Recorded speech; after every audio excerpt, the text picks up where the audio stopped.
আসসালামু আলাইকুম। এখন দেখবেন সংবাদ শিরোনাম। আজও তারেক রহমানের নানা কর্মসূচি। কবর জিয়ারত করবেন শরীফ ওসমান হাদির। ভোটার হতে যাবেন শেরে বাংলা নগরে নির্বাচন ভবনে। কক্সবাজারের বাঘখালী নদীর নুনিয়ারছড়া ঘাটে দ্য আটলান্টিক ক্রুজ শিপে আগুন। 2.25 ঘন্টার চেষ্টায় নিয়ন্ত্রণে, এক ক্রু নিহত। ফরিদপুরে বহিরাগতদের হামলায় পণ্ড জেমসের কনসার্ট। জেলা স্কুলের 185তম বর্ষপূর্তির অনুষ্ঠানে ঘটে এই ঘটনা। এতক্ষণ শুনছিলেন সংবাদ শিরোনাম, এখন দেখবেন বিস্তারিত। ইনকিলাব মঞ্চের আহ্বায়ক শরীফ ওসমান হাদির কবর জিয়ারত করতে যাচ্ছেন বিএনপির ভারপ্রাপ্ত চেয়ারম্যান তারেক রহমান। এর আগে সকাল 10:30টার কিছু পর গুলশানের বাসা থেকে রওনা দেন তিনি। এর মধ্যে বিএনপির ভারপ্রাপ্ত চেয়ারম্যান তারেক রহমানকে স্বাগত জানাতে রাজধানীর শাহবাগ সহ ঢাকা বিশ্ববিদ্যালয় এলাকায় ছাত্রদলের বিপুল সংখ্যক নেতাকর্মী সমবেত হয়েছেন। হাদির কবর জিয়ারত শেষে তারেক রহমান যাবেন শেরে বাংলা নগরে নির্বাচন ভবনে।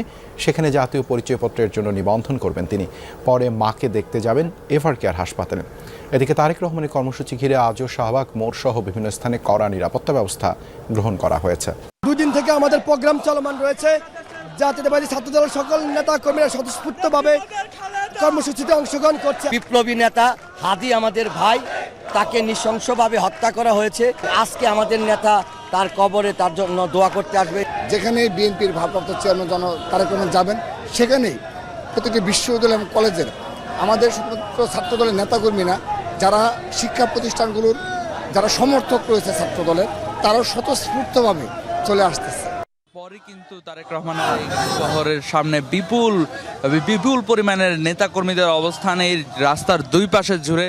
এখন পর্যন্ত কিন্তু পুরো 196 নম্বর বাসা থেকে এই যে মহাখালী ফ্লাইওভার নামা পর্যন্ত কিন্তু একেবারে নির্বিঘ্নে আসতে পারলেও কিন্তু এরপরের পথটুকুতেই নেতাকর্মীদের প্রচণ্ড উৎসুক নেতাকর্মীদের ভিড়, এবং তারা কিন্তু স্লোগান দিচ্ছেন বিএনপির তারেক রহমানের এই গাড়িবহর ঘিরে। নিশ্চয়ই দেখতেই পাচ্ছেন যে এই নেতাকর্মীদের ভিড়ে কিন্তু গাড়িবহর একেবারেই তিলে তিলে আগাচ্ছে এরই মধ্যে, এবং গন্তব্য শাহবাগ এর যেমনটি ধারণা করা যাচ্ছে ঠিক রমনার এই সড়ক ধরে মিন্টু সড়ক হয়ে তারপরে শাহবাগের দিকে এই গাড়িবহরটি চলে যাবে, এবং তারপরই কিন্তু যেই ঢাকা বিশ্ববিদ্যালয় এলাকায় জাতীয় কবি কাজী নজরুল ইসলামের পাশেই যে ওসমান হাদির কবর, সেই কবর তিনি জিয়ারত করবেন সেইখানে, এবং এই পুরো পথ যেন নির্বিঘ্ন করা যায় সেজন্য কিন্তু ছিল। কিন্তু সবকিছু উপেক্ষা করে নেতাকর্মীদের যে ঢল, সেই ঢল পেরিয়ে কিন্তু এই গাড়িবহর ইতিমধ্যে সামনে এগিয়ে চলেছে।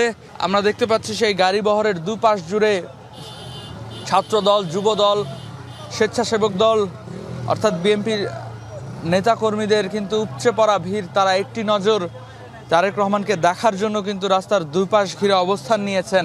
এখন পর্যন্ত যে হলি ক্রস হসপিটালটি রয়েছে এই রমনা রোডে, সেই রোডটি ধরে গাড়িবহরটি এগিয়ে যাচ্ছে। আমাদের ঠিক সামনেই রয়েছেন বিএনপির ভারপ্রাপ্ত চেয়ারম্যান তারেক রহমানের সেই গাড়িবহর। আমরা সেই গাড়িবহরের সাথে সাথেই তার বাসভবন থেকে রওনা হয়েছি শাহবাগের উদ্দেশ্যে। নিশ্চয়ই দেখতেই পাচ্ছেন যে দুপাশের নেতাকর্মীদের মোটরসাইকেল, তাদের উপস্থিতি গাড়িবহরের যে পথটি সেটিকে কিন্তু অনেকটাই রোধ করেছে, এবং দুই পাশের নেতাকর্মীদের উচ্ছ্বসিত নেতাকর্মীদের ভিড়ের মিন্টু সড়কে কিছুটা নেতাকর্মীদের উপস্থিতি নিয়ন্ত্রণের চেষ্টা আইন শৃঙ্খলা বাহিনীর। তবে এত বিপুল সংখ্যক নেতাকর্মীর উপস্থিতি এই দুটি সড়কের দুপাশ জুড়ে, তাদেরকে কিন্তু আসলে সরিয়ে নিয়ে যাওয়া কিংবা সরিয়ে দেওয়া কিন্তু খুবই কষ্টসাধ্য আইন শৃঙ্খলা বাহিনীর জন্য। এবং আমরা জানি যে শাহবাগেও কিন্তু তার জন্য নেতাকর্মীদের উপস্থিতি ব্যাপক। তারা কিন্তু অপেক্ষা করছেন প্রিয় নেতাকে এই গাড়িবহরের সাথে যেন তারাও থাকতে পারেন, সেই চেষ্টাটুকু কিন্তু প্রতিটি নেতাকর্মীর মধ্যে দেখতে পাচ্ছে। এবং দৌড়ে তারা সেই বিএনপির ভারপ্রাপ্ত চেয়ারম্যান তারেক রহমানের গাড়িবহরের সাথে সাথেই যাওয়ার চেষ্টা করছেন, এবং এই মুহূর্তে হোটেল সোনারগাঁ হয়ে শাহবাগের দিকে যাওয়ার চেষ্টা করছে। মিন্টু সড়কের যে ডিবি কার্যালয়, সেই কার্যালয়টি ইতিমধ্যেই অতিক্রম করেছে এই গাড়িবহর। আমরা দেখতে পাচ্ছি যে দুপাশের সড়ক জুড়ে কিন্তু চেষ্টা করছেন সেই গাড়িবহরের সাথে সাথে চলার, তারা স্লোগান দিচ্ছেন। এবং আজকের এই কর্মসূচি ঘিরে কিন্তু নেতাকর্মীদের অবস্থান মূলত যেটি জানেন যে জুলাই অভ্যুত্থানের যে গাড়িবহরটি কিন্তু এরই মধ্যে মিন্টু রোডের কার্যালয় হয়ে এগিয়ে চলছে শাহবাগের দিকে। আসছে আমরা কিন্তু দেখতে পাচ্ছি যে শাহবাগে এরই মধ্যে নেতাকর্মী এবং আইন শৃঙ্খলা রক্ষাকারী বাহিনী যারা আছেন তাদের তৎপরতা বেড়ে গেছে এবং আমরা দেখছিলাম যে একটু আগেই নেতাকর্মীরা কিন্তু ছড়িয়ে ছিটিয়ে ছিলেন বিভিন্ন শাহবাগের মোড়ে গোল হয়ে বিভিন্ন জায়গায় কেউ কেউ বসেছিলেন, কেউ দাঁড়িয়ে বিভিন্ন স্লোগান দিচ্ছিলেন। তারেক রহমান, বিএনপি দলীয় যে সমস্ত স্লোগান আছে তারা সেই স্লোগানগুলো দিয়ে উজ্জীবিত থাকছেন, নেতাকর্মীদেরকে আরও উজ্জীবিত করছিলেন।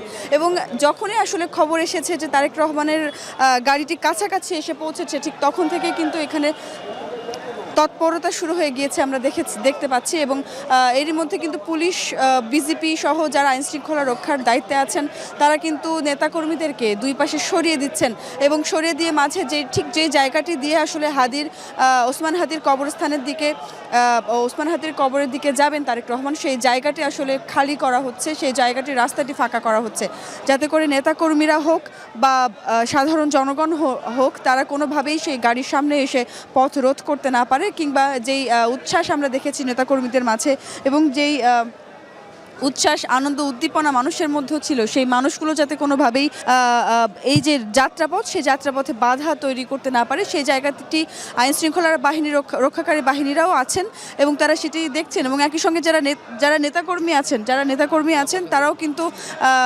নিরাপত্তার দায়িত্বে আইনশৃঙ্খলা বাহিনীর সঙ্গে সমানভাবে চেষ্টা করছেন যাতে করে ভিড়কে নিয়ন্ত্রণ করা সম্ভব হয়। আমরা কিন্তু গত কয়েকদিন ধরেও দেখেছি যে যেখানে তারেক রহমান গিয়েছেন, যেই তার প্রাধান্য অনুযায়ী 3 দিনের যে কর্মসূচি, সেই কর্মসূচিতে তিনি যে জায়গাগুলোতে গিয়েছেন বিএনপির নেতাকর্মী, ছাত্র দলের নেতাকর্মীরা সেই জায়গাটিতে সব প্রণোদিত হয়ে কিন্তু আইন শৃঙ্খলা রক্ষাকারী বাহিনীর সঙ্গে কাঁধে কাঁধ মিলিয়ে সেই জায়গাটি নিরাপত্তা দেওয়ার চেষ্টা করেছেন এবং সেই জায়গাটি কিন্তু আমরা এখনও দেখতে পাচ্ছি।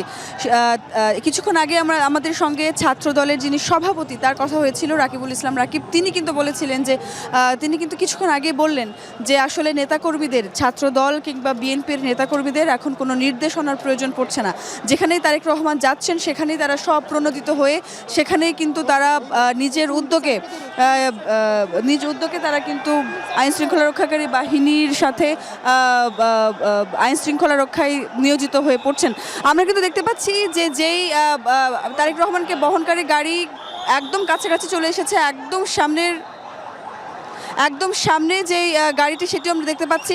এই শাহবাগ হাদি চত্বর ঘিরে কিন্তু এরই মধ্যে কিন্তু তারেক রহমানের গাড়িবহরটি ঠিক জাতীয় কবি কাজী নজরুল ইসলামের যে সমাধিসৌধ, ঠিক সমাধিসৌধের একেবারে কাছাকাছি চলে এসেছে। এই বিএনপির ভারপ্রাপ্ত চেয়ারম্যান তারেক রহমানের এই ওসমান হাদির কবর জিয়ারতের উপলক্ষে এখানটায় আসায়, অর্থাৎ শাহবাগে জাতীয় কবি কাজী নজরুল ইসলামের যে সমাধি রয়েছে ঠিক তার পাশেই শায়িত রয়েছেন ওসমান হাদি এবং সেখানটাতেই আসবেন বিএনপির ভারপ্রাপ্ত চেয়ারম্যান তারেক রহমান এবং সেই সঙ্গে ওসমান হাদির কবর জিয়ারতের পাশাপাশি তার কথা রয়েছে জাতীয় কবি কাজী নজরুল ইসলামের কবরও তিনি জিয়ারত করবেন। এবং এই উপলক্ষে বিএনপি মহাসচিব মির্জা ফখরুল ইসলাম আলমগীর ইতিমধ্যেই এসে উপস্থিত হয়েছেন। অপেক্ষা করছেন দলের স্থায়ী কমিটির সদস্য সালাউদ্দিন আহমদ, যিনি তারেক রহমানের স্বদেশ প্রত্যাবর্তন উপলক্ষে যে অভ্যর্থনা কমিটি, সেই কমিটির আহ্বায়কও বটে এবং তার সঙ্গে রয়েছেন রিজভী আহমেদ।